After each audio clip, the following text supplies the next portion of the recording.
လိုင်းလေကြားကပန်းရွှေကြားဇလန်းတွဲအပိုင်း29ကိုကြည့်လို့ရပါပြီ။ကြည့်ကျင်နေဆိုရင်တော့အခုပြထားတဲ့စခရိုက်ဆိုတာလေးကိုနှိပ်ခဲ့ပြီးကွန်မန့်မှာတစ်ခုခုရေးခဲ့ပေးပါ။ဗီဒီယိုကိုအစဆုံးကြည့်တဲ့သူမှဇလန်းတွဲအစအဆုံးကိုကြည့်လို့ရမှာဖြစ်ပါတယ်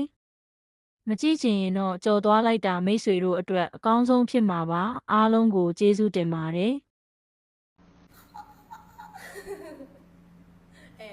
ဘောလီကျိုးလေးပေါ်နေပြီဟိုတချင်းတရားလိုပဲဘောလီတိုင်းကျိုးလေးတော့ဆွဲကျင်းပါအောင်အဲ့လိုမျိုးလေး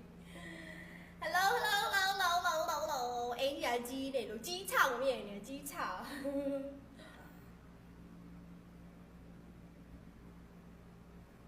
ဒီလိုလေးကတ်ထားတယ်โอเคကတ်ထားတယ် oh my god oh my god ฮัลโหลเราไม่เป็นเราอ่ะအဲ့ဒါဘာအကလဲအဲ့ဒါဘာအကလဲဘေးဘေးအောင်